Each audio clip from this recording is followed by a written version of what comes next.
So couldn't find my endoscope. I guess I left it at home. Got something weird going on here. Not sure what the, of course, not knowing the history of the house. Again, we've already revealed that there's wood lath with plaster there, and this is plaster here too, but there's no wood lath here.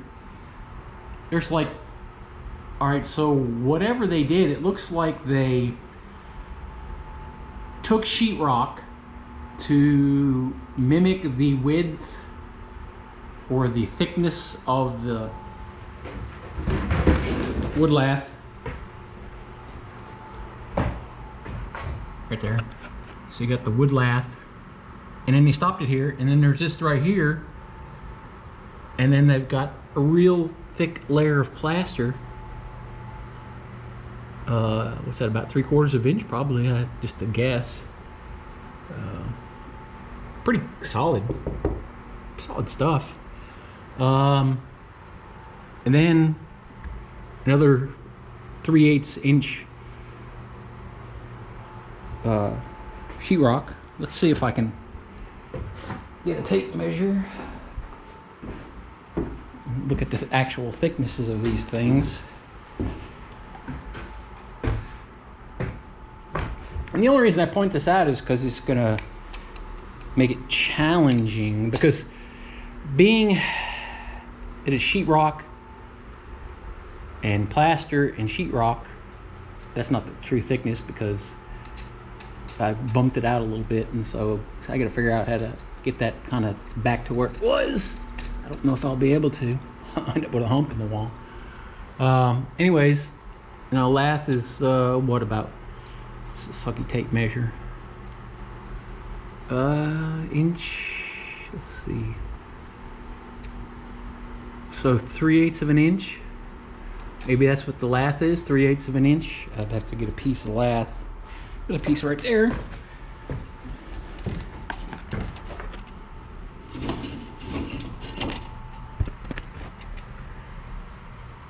So yeah, it's about 3/8 of an inch.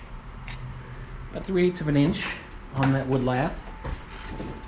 So that's what they did. They, for whatever reason, they only went, it was down this far, and whatever they did to this wall, I guess when they put this new addition here, because this is a new addition, I confirmed, I looked up in the roof, I mean, I was always pretty sure, but so now you got,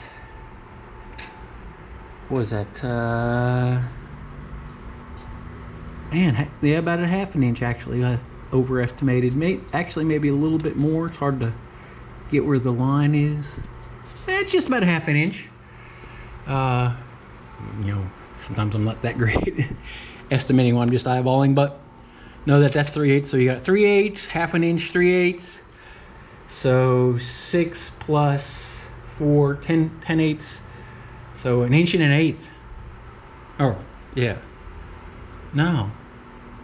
10/8 would be 8/8 would be 2/8. Yeah, 1 1/4 inches. So 1 1/4 inches worth of this. So got to figure out how I want to run that stud up. This is where's the outside of the stud is, and there's the inside. This estimate right there, but about 3.5 inches. This stud will go up there, and I thought, hey, how am I going to attach this to the wall?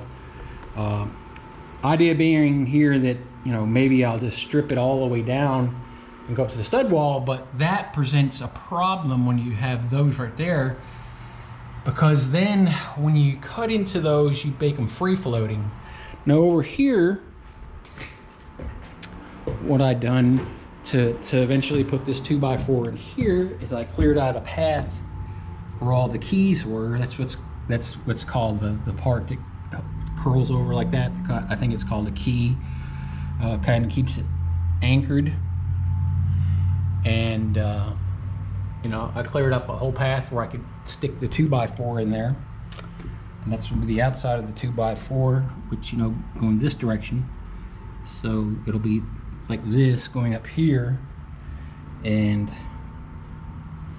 that way I'll have something attached on this side. But also when I get on the other side, I'm going to put another 2x4 on the other side to kind of sandwich it and hold it in place while I take the grinder and grind up this, grind to line up the plaster to cut out for the eventual opening for the hallway. And the reason I want to sandwich it is just, you know, because cutting through the plaster is one thing, but when you start getting to this wood lath, you got to be careful, because any type of cutting tool you use presents some vibration, and you could, you know, jimmy some more of that plaster loose. With the 2x4 attached on the other side, it kind of like sandwiches it and keeps it from moving, and kind of stabilizes it, and keeps it from that vibration and more plaster falling apart. But yeah, so now I got to figure out how I want to do this. I need to bring back my endoscope before I really dig hard into this wall to understand what I've got going on. You know, the idea was I'll just anchor it to this right here, and that's not too bad of a hump. I might be able to live with that if I can maybe get some of that out of there, and just not strip it all the way here, and then try to put a thing, because I've got the because there's no way I'm going to be able to get through that sheetrock, then the plaster, then the sheetrock. That'd be fine there, but once I get up to the top, like I said, I'll have that plaster there, and that'll be a different scenario for attaching. So I think it's still better an idea just to attach to the sheetrock and the, you know, through the whole system.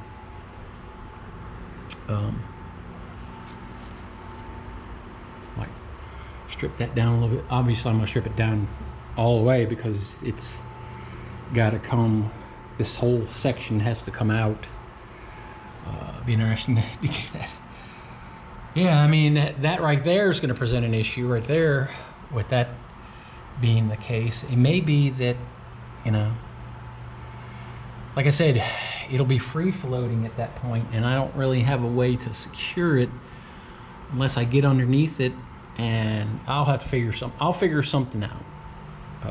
But I kind of brainstorm, because I'm gonna have the same scenario down there and this short section up here to deal with the old plaster, because it's obvious that the rest of this is just sheetrock, plaster, sheetrock, and it'd be, you know, you can anchor through that. That's quite a bit of beefiness in there to, you know, that'll take care of. It'd be pretty strong up against there, and it's really, the 2x4 is really only going that way. It's not like it needs to be secured. The biggest thing is securing it to the ceiling. The idea being getting in the attic, seeing exactly where we are with the top, you know, the stringer or whatever, not the stringer, but you know, the plate. There's two top plates. Like there's, you know, you can't see it, but there's two top plates on all these walls. That's the way it's supposed to be. It'd be bottom plate, stud, two top plates. So I'm going to attach, get my level out, my laser level, draw lines, and then that way I know where to attach the first top plate, and then build a wall, stick it in place, because then it'll be attached up here, the first top plate.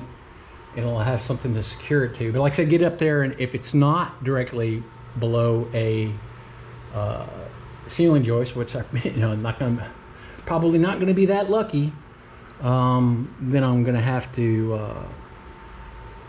possibly, I could run like 2x4s in between the joists and attach to that. That'll be a good idea. But that means, you know, walking around in there and you know, just some ideas.